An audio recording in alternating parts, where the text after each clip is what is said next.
할렐루야. 우리 옆 사람과 인사하실까요? 예수 안에서 사랑합니다.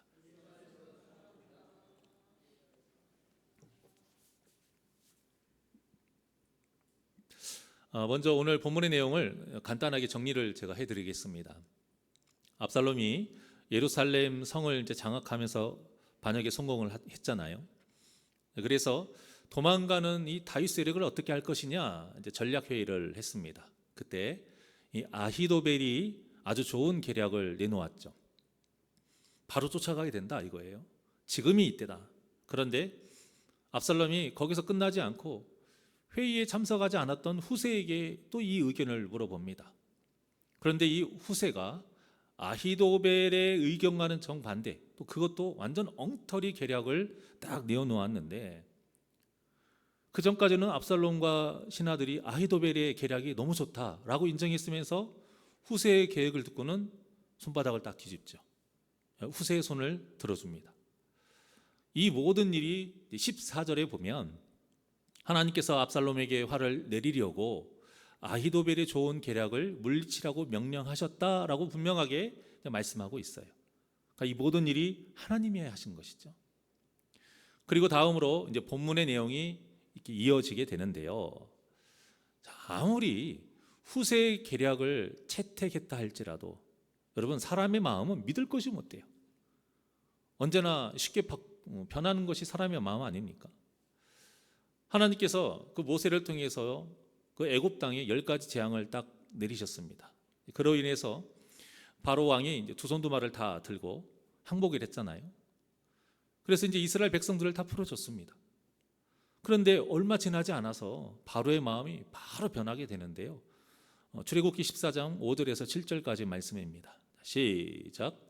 그 백성이 도망한 사실이 애굽 왕에게 알려짐에 바로와 그의 신하들이 그 백성에 대하여 마음이 변하여 이르되 우리가 어찌 같이 하여 이스라엘을 우리를 섬김에서 놓아 보내었는가 하고, 바로가 곧 그의 병거를 갖추고 그의 백성을 데리고 갈새 선발된 병거 600대와 애굽의 모든 병거를 동원하니 지휘관들이 다 거느렸더라. 여러분, 이때가 언제냐면 하나님의 그 10번째 재앙 때문에 애굽의 모든 그 첫 번째 난 것, 가축까지 포함해서 사람의 장자들이 다 죽었어요. 그 불행을 겪고 며칠 지나지 않은 상태입니다. 그 두려움 때문에 이스라엘 백성들을 놓아줬음에도 불구하고요, 그들이 애굽 땅을 떠났다는 소식을 듣자마자 지금 바로와 신하들의 마음이 어떻게 됐어요? 변해버린 거예요. 이처럼 사람의 마음은 믿을 것이 못 됩니다. 이런 사람의 습성을 후세가 잘 알고 있었기 때문에 지금은 자신의 계략이 채택이 됐지만 언제 또 압살롬과 신하들이 마음이 편할지 몰라요. 그래서 이 아히도벨이 계획했던 이대로 행하게 되면은 다윗과 그 무리들이 그냥 싸그리 전멸하기 때문에요. 그래서 요나단과 아히마아스를 다윗에게 보낸 겁니다.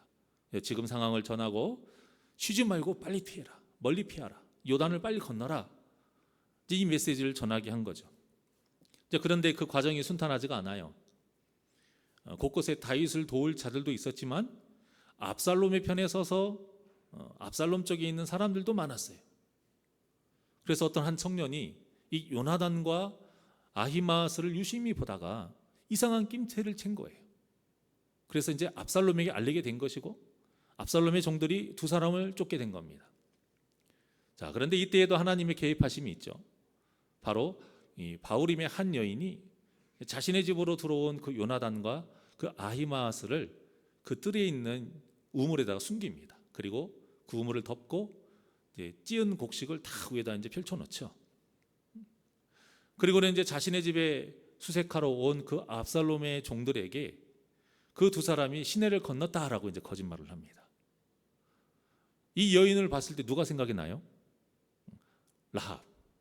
그 가나안을 정탐하러 온 그 두 정탐꾼을 숨겨줬던 라합의 모습이 딱 보입니다. 자, 그 결과 소식을 전해들은 이제 다윗과 무리들이 후세의 말대로 쉬지 않고요, 요단을 건너서 이제 안전하게 됩니다. 자, 이 일로 인해서 아히도벨이 자신의 관직을 다 내려놓고 이제 고향으로 돌아가서 스스로 목을 메고 죽게 돼요. 여기까지가 이제 본문의 내용이고요. 오늘은 이 본문에 나온 이 아히도벨의 이 모습을 통해서 지금 우리의 모습, 오늘날의 이 그리스도인의 모습을 좀 되돌아보려고 합니다. 사실 아히도벨의 이 문제야말로 오늘날 성도의 문제예요. 그래서 이 본문을 통해서 아히도벨의 문제, 즉 성도의 문제 세 가지를 볼 수 있는데요. 첫 번째 문제는 뭐냐면 바로 미움을 버리지 못했다라는 거예요. 본래 이 아히도벨은 다윗의 최측근이었잖아요. 책략가, 책사였어요.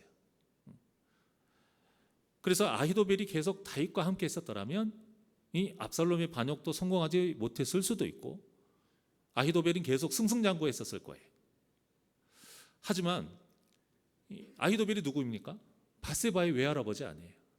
그러니까 다윗이 밧세바를 범한 거 또 그의 남편 우리아를 죽인 일로 인해서요, 밧세바의 외할아버지로서 다윗을 미워하게 된 거예요. 그래서 압살롬 편에 서서 반역을 일으킨 것 아닙니까? 자, 그러다 보니까 아히도벨은 이 미움과 분노에 사로잡혀 가지고요, 하나님을 바라보는 눈이 가려워지게 된 거예요. 여러분, 우리 마음에 어떠한 것이든, 그게 미움이 됐든 탐욕이 됐든 음란이 됐든 이런 더러운 죄, 그 죄된 마음이 가득 차게 되면요, 하나님을 볼 수가 없습니다. 우리의 영적인 눈이 가려지게 되는 거예요. 영생으로 인도하는 그 구원의 길을 볼 수가 없는 겁니다. 아히도벨의 입장을 오늘날 성도에게 적용을 하게 되면 장로나 권사와 같은, 또 저 같은 또 목사와 같이 이런 중직이 열심히 신앙생활을 하면서 교회를 무너뜨리고 성도에게 상처를 주는 그런 죄, 그 죄를 짓는 거하고 똑같은 거예요. 특히 마음에 누군가를 미워하는 그 마음만큼 영적인 눈을 가리는 것이 없어요. 미움은요, 절대 딱 그 미워하는 데서 끝나지 않아요. 그 미워하는 데서 계속 자라고 자라서 결국에는 이제 분노를 일으키게 합니다. 그리고 그 분노는 실제 상대방에게 악한 행동을 하게 만드는 죄, 그 죄를 짓게 하는 거예요.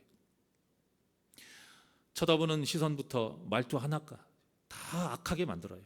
그러니 예쁘게 쳐다볼 수 있겠어요? 말 한마디를 해도 좋게 할 수 있겠느냐, 그거예요. 다 나오게 되어 있습니다. 어떤 사람이 이런 말을 했어요. 누군가를 미워한다는 것은 스스로를 지옥으로 이끄는 것이다. 한 어항에 두 마리의 금붕어가 있었는데 서로를 너무 미워했대.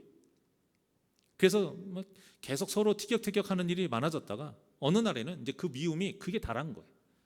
그래서 한 금붕어가 이 상대 금붕어를 물어 뜯어가지고 죽인 거죠. 자, 그러자 이제 남은 금붕어는 이제는 나 혼자서 편하게 여기에서 살 수 있겠구나 했는데 얼마 지나지 않아서 그 죽은 금붕어로 인해서 그 물이 다 오염된 거예요. 결국 남은 금붕어도 물이 오염되니까 죽게 되는 것이죠. 그러니까 미움이 이런 원리라는 거예요. 그러니까 여러분, 이처럼 미움을 여러분 마음속에 계속 품고 있게 되면은요, 미움의 상대도 죽게 할 뿐만 아니라요, 미워하는 내 자신도 죽게 만든다는 사실을 꼭 기억하시기를 바랍니다. 분노 조절 장애, 이런 말 들어보셨죠? 분노 조절 장애. 이게 마음에 불릴 듯이 일어나는 이 분노를 내 감정인데도 내가 컨트롤할 수 없는 거예요. 그러다 보니까 어떻게 사람이 폭력적으로 변하게 되죠. 그래서 남의 물건을 막 부수고요. 전혀 상관없는, 그래도 사람이 분노 조절 장애가 와도요, 자기보다 힘센 사람 건들지도 않아요. 노약자들, 여자들, 전혀 상관없는 그런 사람들을 무차별적으로 폭행하거나 살인하는 일이 얼마나 지금 많이 벌어지고 있습니까? 이 모든 것이 마음의 미움을 계속 품고 있었기 때문에 벌어지는 일이에요.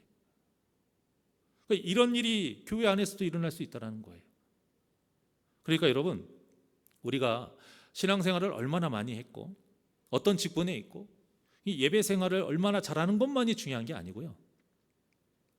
말씀을 통해 우리 마음에 있는 이 미움의 때를 벗겨버리지 않으면 아히도벨과 같이요, 신앙생활을 하면서도 성도에게 상처를 주고 중직이면서 교회를 부수고 예배를 드리면서 하나님의 마음을 괴롭게 할 수 있다는 것을 여러분 꼭 기억하셔야 됩니다. 요즘 유행 중에 하나가 독감이 유행이 아니고요, 황혼이혼이 유행이랍니다. 그 이유 중에 가장 큰 이유가 뭐예요? 지금까지 참고 살았던 아내가 이제는 참지 않기 때문이라는 거예요. 물론 이제 그동안 그 아내를 힘들게 했던 남편이 잘못이 크죠. 가장 큰 문제죠. 하지만 우리가 한편으로 생각해 보면 아내가 계속 그 미워하는 마음을 품고 키워왔기 때문에 이제는 남편이 나이가 들어서 힘이 빠지게 되니까 그 이제 미움을 분노로 표출한 것 아닙니까? 그래서 황혼이혼을 하는 거예요. 아히도벨도 마찬가지입니다. 차라리 다윗이 그 밧세바를 범했을 때에 그냥 다윗에게 바로 화를 냈더라면 이렇게까지 불행한 일이 생기지 않았을 거예요. 그런데 아히도벨은 그때는 마음의 미움을 품고 꾹꾹 참았습니다. 그리고 그 다윗의 곁에서 계속 군사로서 책무를 하면서 복수의 기회를 노리고 있었던 거예요. 그러니 그 시간 동안에, 미움을 품고 있었던 시간 동안에 하나님의 뜻이 무엇인가 신경 쓸 겨를이 있었겠습니까? 그러니까 이처럼 미움의 가장 큰 문제는 뭐냐면 하나님을 바라보는 그 눈을 가린다라는 거예요. 우리가 그러잖아요. 뭐 하나만 신경 쓰면 옆에 누가 넘어져도 몰라요. 우리가 한쪽에 정신이 팔리면 그래요. 우리는 그런 존재예요. 그런데 마음에 미움이 있는데 어떻게 하나님이 보이겠습니까? 그래서 예수님도 우리가 이런 죄를 범하지 않도록, 이런 불행을 겪지 않도록, 파국에 이르지 않도록 우리에게 명령하신 것이 바로 사랑하라 라는 말씀인 거예요. 사랑하라. 예수님뿐만 아니라요, 이 성경 곳곳에 하나님도 이 뜻을 많이 기록해 놓으셨어요. 한 구절만 볼까요? 잠언 10장 12절입니다. 시작.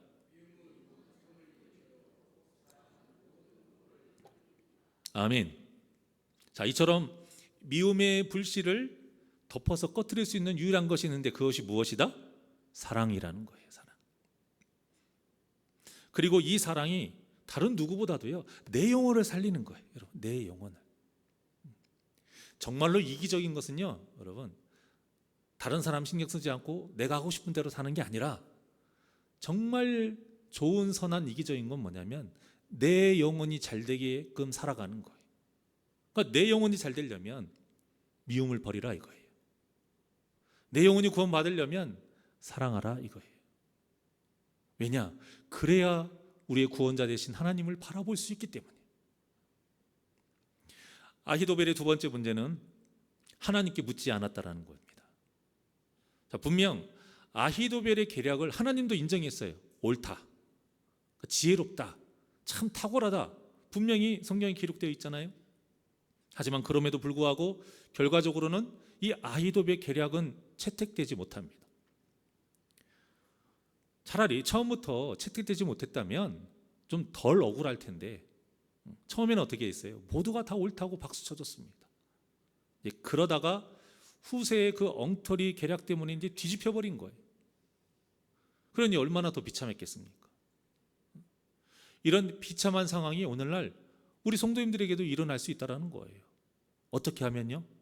하나님께 묻지 않으면, 하나님께 묻지 않고 내 지혜를 믿고 내 능력을 믿고 그냥 기도하지 않는다라면, 기도하지 않고 그저 내 뜻대로 살아가게 되면 이런 비참한 상황이 온다라는 겁니다. 여러분, 이 기도한다라는 것은 기본적으로 내가 하나님을 인정하기 때문에 하는 거예요. 내가 하나님을 의지하기 때문에 하는 것이고요, 또 하나님의 결정을 따르겠다라는 이 마음이 있기 때문에 기도하는 거거든요. 이런 마음이 없이 기도하기 때문에 우리 입술에서 나오는 기도가 자꾸만 무엇을 먹을까, 무엇을 마실까, 무엇을 입을까, 이를 위해서만 기도하는 것이에요. 그래서 예수님께서 그 기도는 옳지 않다 그러면서 뭐라고 가르쳐 주셨어요? 오직 주님의 나라와 의를 위해서 기도해라. 그러니까 여러분, 예수님의 이 말씀은요, 기도하는 방법을 가르쳐 주신 것이 아니라 기도하는 마음가짐을 가르쳐 주시는 거예요. 마음가짐. 내가 원하는 대로, 내 뜻대로 하나님께서 움직여 주시기를 그 바라는 마음으로 기도하지 말라는 거예요. 그런 기도는 기도하지 않는 거하고 똑같다라는 겁니다. 교회마다 어떤 당시 유행하는 프로그램들이 있어요. 참 이 프로그램 좋은 프로그램이다. 이제 그런 프로그램을 운영하는 교회들을 놓고 봤을 때 어떤 교회는 열매를 많이 맺고요, 어떤 교회는 그 열매가 별로 맺어지지 않아요. 이런 일이 왜 생기는지 아십니까? 사람이 적어서? 아니에요. 능력 있는 사람이 없어서? 그것도 아니에요. 바로 기도하지 않아서예요. 기도하지 않아서. 그 프로그램만 믿고 해서 그런 거예요. 그러니까 하나님을 의지하지 아니하고 프로그램만 의지하고 어떤 자신의 능력, 노력, 지혜 이것만 의지하고 어떤 누군가 특정 좀 대단한 은사 있는 그 누군가를 의지하기 때문에 열매를 맺지 못하는 겁니다. 여러분, 아무리 작은 일이라 해도 기도 없이 하면 절대 이룰 수 없다는 것을 꼭 믿으시기를 바랍니다.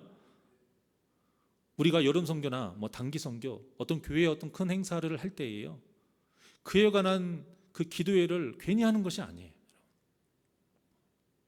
기도하지 않고 행사를 하게 되면 절대 열매를 맺지 못하기 때문에 하는 거예요. 하나님이 도와주지 않으시면, 하나님이 개입하지 않으시면 절대 이룰 수가 없기 때문인 거예요.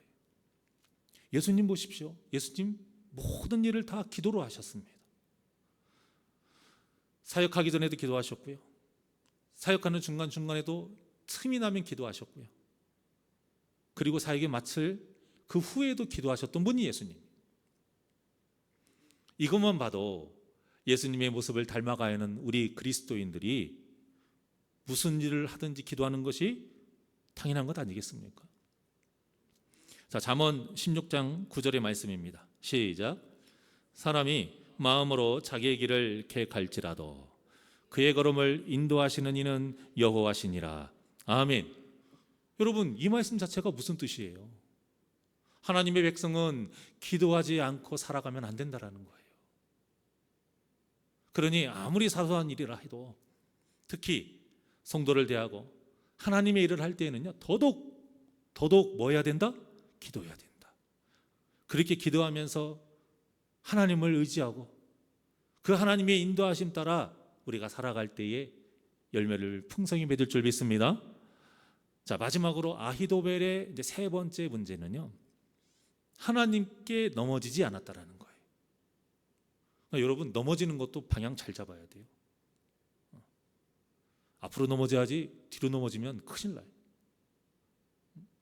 여러분, 우리가 얼마나 연약한 존재인지 다들 아시잖아요. 물론 죄를 지으면 안 되지만, 그렇다고 죄를 짓지 않고 살 수 없는 우리가 이 모두 죄에 너무나도 연약한 존재 아닙니까? 그래서 우리는 두 가지를 항상 명심하면서 살아야 돼요. 첫째는 하나님의 말씀으로 우리가 죄를 짓지 않도록 해야 한다는 것이고요. 자, 둘째는 죄를 지었다면 하나님께 넘어져야 한다는 거예요. 교도소를 20번 넘게 들락날락했던 전과자가 이런 말을 했습니다. 내가 인생에서 다시 돌아가고 싶은 때를 고르라가 한다라면 나는 가출했던 중학교 때로 돌아가고 싶다. 왜냐하면 중학교 때 부모님에게 큰 잘못을 했었는데 그때 가출을 해서 지금의 내 모습이 됐기 때문이다. 이렇게 말을 한 거예요. 이 말이 무슨 뜻입니까? 그러니까 그분이 그때 아무리 큰일을 저질렀어도 가출하지 않고 부모님께 매를 맞는 한이 있어도요, 그곳에서 용서를 빌고 부모님의 가르침대로 그 가정에서 살았다면 자신이 전과자가 되지 않았을 거라 이거예요. 그러니까 하나님께 넘어졌다라는 말은 무슨 뜻이냐? 회개했다라는 뜻입니다. 회개했다. 다윗을 보세요. 밧세바를 범하고 나서 하나님께서 나단 선지자를 보내셨잖아요. 그 나단 선지자가 다윗을 엄하게 책망했을 때 다윗이 왕인데 이 손가락 하나만 이렇게 하면 그냥 그 나단은 죽을 수밖에 없는데도 불구하고요, 아무 말도 하지 않고 그 절대 권력으로 누르지도 않고 그 말을 무시하지도 않았어요. 나단 선지자의 말을 듣자마자 바로 그 자리에서 진실되게 눈물 흘리면서 기도하고 회개를 했습니다. 그래서 다윗이 회복된 거예요.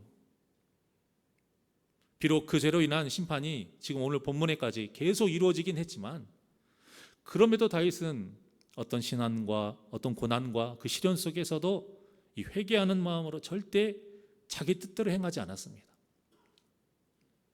사실 아히도벨의 그 배신에 다윗이 미운 마음이 안 들었겠습니까? 어떤 식으로든 다윗을 처단하려고 마음을 먹었으면요, 암살자를 보냈거나 아니면 그 아히도벨의 가족들, 그 가족들을 치면서 이렇게 복수할 수 있었어요. 어떻게든 하려면 해요. 그럼에도 다윗은 그런 세상적인 방법을 취하지 않았습니다. 그저 하나님께 모든 것을 맡기고 기도했어요.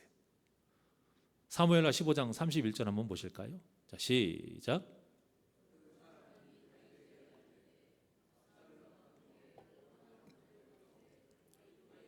있나이다 하니 다윗이 이르되 여호와여 원하옵건대 아히도벨의 모략을 어리석게 하옵소서 하니라. 아멘. 이 기도가 하나님 뜻에 합당했습니다. 그리고 이 합당한 기도는 하나님의 방법대로 하나님의 때에 반드시 응답받게 되어 있어요. 그 응답이 지금 오늘 본문 아닙니까? 다윗이 여러분들이 방금 봉도한 것처럼 기도했을 때에 그 기도의 응답이 지금 이루어지고 있었던 거예요. 그러니까 누가 봐도 자신의 계략이 훨씬 뛰어난데도 결국에는 하나님께서 개입하셔가지고 후세의 계략대로 일이 벌어진 거예요. 다윗의 원통함과 그 억울함을 하나님께서 대신 갚아주신 것이죠.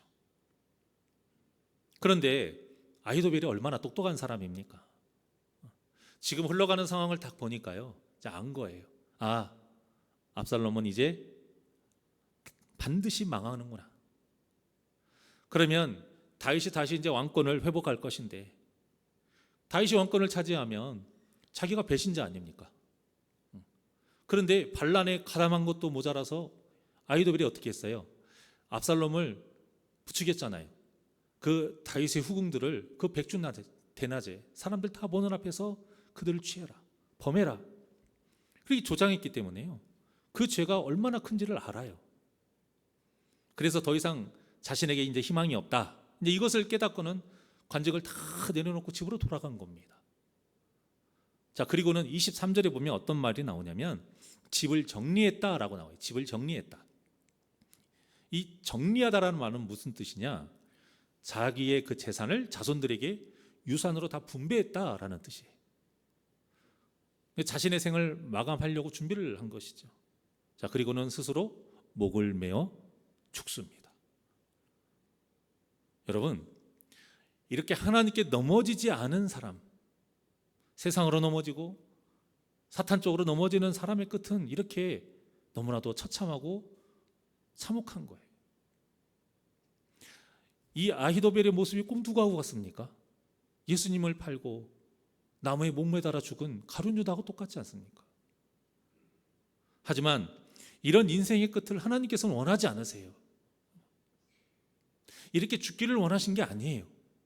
아무리 죄인이라 해도 아히도벨도 가룟 유다도 회개하고 용서받기를 원하시는 건데, 이들이 하나님께 넘어지지 않은 거예요. 회개하지 않은 거예요. 하나님은요, 어떤 죄를 지어도 우리가 하나님께 진정으로 회개하면 용서해 주신다라고 약속을 했어요. 한번 보실까요? 신명기서 30장 9절과 10절입니다. 자, 시작. 내가 내 하나님 여호와의 말씀,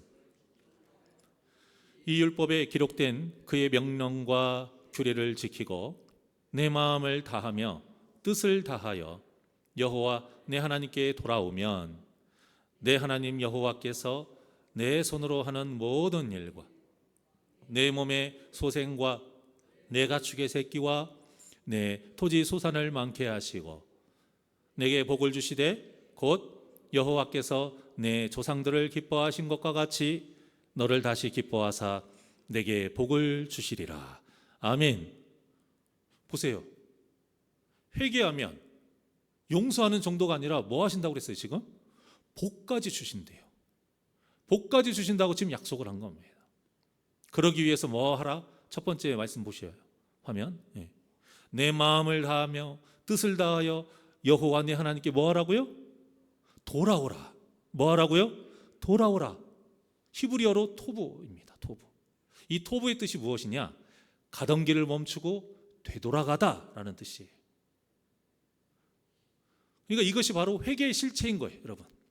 회개는 제가 잘못했어요. 그리고 눈물 흘리는 게 회개가 아니고 내가 지금까지 걸어왔던 그 잘못된 길을 멈추고 다시 되돌아가는 겁니다, 여러분. 거기까지 가야 진짜 회개한 거예요. 그러니까 진짜 깨달음은 무엇이에요? 감동받고 눈물 흘리는 게 깨달은 게 아니고 내 죄된 모습을 고치고 하나님이 원하시는 거룩한 모습으로 순종하며 살아가는 것까지 가야 회개인 것입니다. 그러니까 회개가 너무 어려운 거예요. 그리고 그 회개가 그렇게 어렵고 귀하기 때문에 하나님께서 큰 죄를 다 용서하시고 회복시키는 것에서만 끝나는 것이 아니라 이런 복까지 주신다고 말씀하신 겁니다. 사실 다윗이 아히도벨과 비교해서 그렇게 막 선하거나 착한 사람이 아니에요. 우리 입장에서나 보니까 다윗이 참 위대해 보이고 대단해 보이고 선해 보이고 믿음이 좋아 보이는 거지. 여러분, 하나님의 눈으로 보게 되면요, 다윗도 그냥 그저 죄인일 뿐이에요. 하나님의 입장에서는 아히도벨이나 다윗이나 다 그냥 거기에서 거기에요. 그럼에도 왜 아히도벨의 삶은 실패하고 다윗의 삶은 승리했을까? 이유는 단 하나입니다, 여러분. 다윗은 아무리 죄를 지었어도 하나님께 넘어졌어요. 아무리 좋은 일을 겪었어도 하나님을 기억했고요. 아무리 고난을 당했어도 항상 하나님을 찾고 하나님께 부르짖었습니다. 그거입니다, 그거. 다윗은 언제나 하나님의 은혜를 가장 목말라 했던 사람이에요. 마치 목마른 사슴과 같이. 사슴이 목말랐어요. 원래 사슴은요, 겁이 많아. 엄청나게 많아요. 그래서 그런 거 보셨을지 모르겠는데 염소나 뭐 이런 사슴들 해외 이런 내셔널 지오그래픽 이런 다큐멘터리 영상을 보면요, 그들이 그 가파른 낭떠러지 같은 데 있죠. 그 위태한 곳에 걸쳐가지고 그렇게 숨어 있어요. 그러니까 한 발자국만 내디디면 그냥 떨어져서 죽는 것. 그만큼 그들이 겁이 많아요. 그런데요, 아무리 겁이 많아도 목이 마르게 되면 이 사슴이 밖으로 나옵니다. 이들이 그곳을 떠난다는 것은 무엇을 건다라는 거예요? 목숨을 건다라는 거예요, 여러분. 그러니까 이 목마른 사슴이라는 뜻이 그냥 나오는 게 아니고요, 이 배경이 다 있는 거예요. 목숨을 걸고 자신의 그 안전한 곳을 나온다라는 거예요. 그리고 무엇을 찾아 헤매요? 시냇물을 찾아 헤매는 거예요, 시냇물. 그처럼 다윗이 살았다라는 거예요. 그러니까 다윗은 항상 하나님께 목숨을 걸고 기도하면서 그 생명의 근원이신 하나님을 붙잡았던 사람이었어요. 이것이 바로 다윗과 아히도벨의 결정적인 차이입니다. 그래서 하나님이라는 생명의 끈이 다윗과 계속 연결되어 있었기 때문에 다윗은 그런 큰 죄를 지었음에도 불구하고 승리할 수 있었던 거예요. 사랑하는 여러분, 사람은 어느 누구나 죄에서 절대 자유롭지 못합니다. 그래서 성도는 자신의 연약함을 인정할 줄 알아야 되고요, 그 죄를 지었을 때 하나님께 기도하며 진심으로 회개해야 됩니다. 그렇지 않으면 어떻게 되느냐? 본문의 아히도벨과 같이요, 스스로 목을 매서 죽는 것하고 똑같은 거예요. 바로 교회를 떠나고 신앙을 버리는 것이죠. 제가 지금까지 사역을 하면서 많은 안타까운 일들이 있었지만 개인적으로 제일 안타까웠던 것이 무엇이냐면, 참 별거 아닌 일로 그것을 이유로 너무 쉽게 교회를 떠나고 너무 쉽게 신앙을 버리는 성도를 봤을 때 그 성도가 얼마나 불쌍해요. 참 많이 찾아가 봤습니다. 저녁에 집에 있을 때쯤 그때 저녁에 집에도 한번 가보고 또 낮에 직장으로 찾아가서요. 정말 많이 가봤어요. 그런데도요, 한 번 떠난 마음 붙잡는 게 참 쉬운 일이 아니에요. 물론 누군가를 상처 줘서 교회를 떠나게 하고 신앙을 버리게 하는 그 죄는 지으면 안 됩니다. 여러분, 그거는 살인이나 마찬가지예요. 분명히 하나님이 말씀하셨잖아요. 손에 피 묻히지 말라고. 그 피 묻힌 손으로 예물 드리지 말고 예배하지 말고 절기 지키지 말라 이거예요. 하나님이 너무 괴롭다라고 말씀하셨잖아요. 하지만 아무리 그렇다 할지라도 아무리 억울하다 할지라도 정말 자신의 영혼을 소중히 여긴다면, 정말 하나님이 살아계시다는 것을 믿고 있다면, 정말 천국과 지옥을 믿는다면, 여러분, 우리는 절대 교회를 떠나거나 신앙을 버리면서 스스로 목을 매서 죽는 일을 하면 안 된다라는 거예요. 여러분, 우리가 기도할 수 있다는 것이 무슨 뜻인지 아세요? 아직 기회가 있다는 뜻이에요. 기회가 있다. 어떤 기회? 회개할 수 있는 기회. 어떤 기회? 지옥에 가지 않을 수 있는 기회. 아무리 큰 죄를 지었어도 하나님께서 우리의 기도를 들으시고 용서하시고 회복시켜 주신다는 기회가 있다는 뜻입니다. 그래서 성도에게 구원다음으로 가장 큰 은혜가 무엇이냐? 바로 기도로 회개할 수 있는 기회를 주시는 은혜인 거예요. 여러분. 가장 큰 은혜는 당연히 구원받는 은혜, 그리고 그 다음 은혜, 이 구원의 길을 벗어나지 않도록 죄를 지었어도 회개할 수 있는, 그래서 기도할 수 있는 그 은혜. 그러니까 지옥은 더 이상 회개할 수 있는 기회가 없는 사람들이 가는 곳인 거예요. 기도도 하지 않고 기도를 해도 하나님께서 더 이상 들어주시지 않는 그 사람들이 가는 곳이 바로 지옥인 겁니다. 그러니 아무리 죄를 지었다 할지라도 모든 것을 포기하게 하고요, 하나님께 용서받을 수 없을 거라고 미혹하는 그 사탄의 음성에 귀를 기울이지 마십시오. 그 음성에 귀를 기울이게 되면 아까 제가 말씀드렸던 그 전과 20범과 같이 가출하는 거예요. 가출. 하나님을 떠나게 하는 거예요. 사탄의 음성을 우리가 기울이게 되면 부자가 됐든 어떤 삶이 됐든 결국에는 하나님을 떠나게 하는 거예요. 가출하게 하는 거예요. 여러분, 그 음성에 기울이지 마십시오. 사탄은 말합니다. 더 이상 하나님이 널 사랑하지 않아. 야, 네가 그렇게 큰 죄를 지었는데 하나님이 용서하신다고? 말 같지 않은 소리 하지 마. 사탄은 그렇게 말을 해요. 그런데 하나님이 어떤 분이십니까? 예수님을 이 땅에 보내셔서 우리의 죄를 위해서 십자가에 못 박아 죽기까지 우리를 사랑하신 하나님이, 그러니 이 하나님의 사랑을 믿으시고 어떠한 상황에서도 진심으로 회개하시는 은혜가 저와 여러분의 평생의 길을 간절히 소망합니다.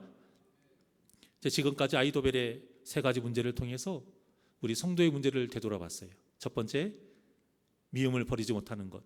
두 번째, 하나님께 묻지 않았던 것. 세 번째, 회개하지 않았던 것. 이 세 가지가 성도를 성도답지 못하게 하는 가장 큰 문제인 것을 마음에 새기셔서 다윗과 같이 하나님의 사랑의 끈에 붙들려 승리하는 복된 저와 여러분이 되시기를 주님의 이름으로 간절히 축원합니다. 우리 주만 바라볼지라 하나님께 찬양드리겠습니다.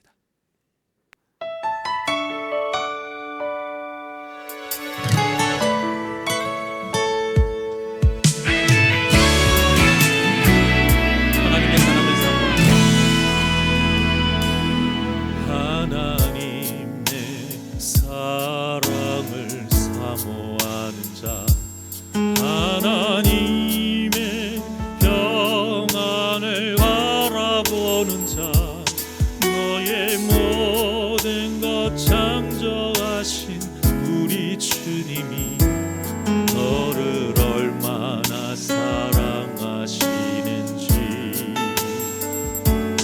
하나님께 찬양과 경배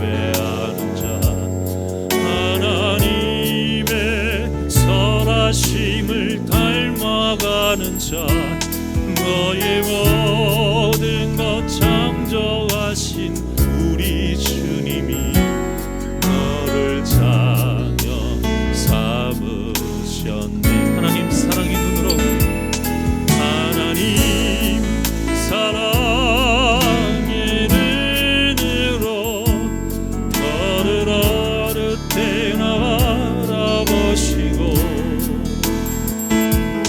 하나님 인자귀로서 언제나 너에게 기울이시리. 어둠에 밝은 빛을 비춰주시고 너의 작은 시름에도 응답하시니, 너는 어느 곳에 있든지 주를 향하고 주만 바라볼지라. 우리 두 손을 가슴에 얹고 하나님께 찬양과 경배하는 자, 하나님의 선하심을 닮아가는 자, 너의 모든 것 창조하신 우리 주님이 너를 자녀 삼으셨네. 하나님 사랑의 눈, 하나님 사랑의 눈으로 너를 어느 때나 바라보시고, 하나님 인자귀로서 언제나 너에게 기울이시니, 어둠에 밝은 빛을 비춰주시고 너의 작은 시름에도 응답하시니, 너는 어느 곳에 있든지 주를 향하고 주만 바라볼. 우리 두 손을 높이 들고 고백합니다. 하나님 사랑해, 하나님 사랑의 눈으로 너를 어느 때나 바라보시고, 하나님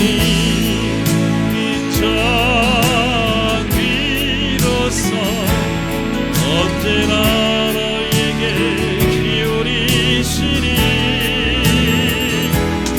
어둠에 밝은 빛을 비춰주시고 너의 작은 시름에도 응답하시니, 너는 어느 곳에 있든지 주를 향하고 주만 바라볼지라. 주만 바라볼지라.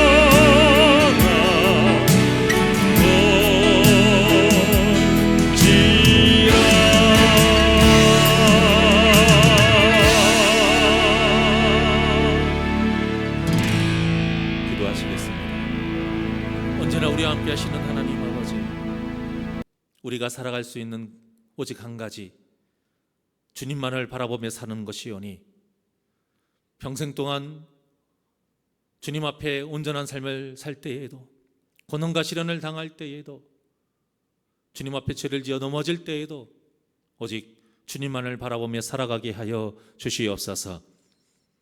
아이도벨의 이 문제가 우리의 문제인 줄 알고 이 세 가지의 문제를 마음속 깊이 새기고 살아가길 원합니다.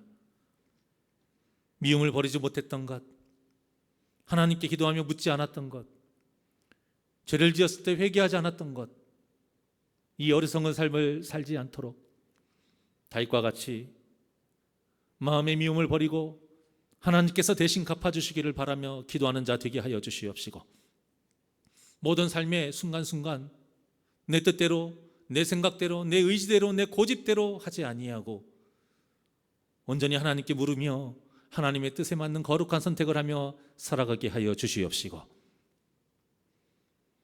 죄를 지었을 때에 신실한 그 마음으로 진실되게 회개하며 회복되는 역사가 사랑하는 우리 성도님들의 삶에 펼쳐지게 하여 주시옵소서. 삶의 모든 순간순간 주님만을 바라보길 원합니다. 요셉과 같이 어떤 환경 속에서도 주님만을 바라보며 죄를 짓지 아니하고 하나님께 영광 돌리는 이 코람데오의 신앙이 사랑하는 우리 선할교 성도님들의 신앙이 되게 하여 주시옵소서. 감사하며 예수님의 이름으로 기도하옵나이다. 아멘.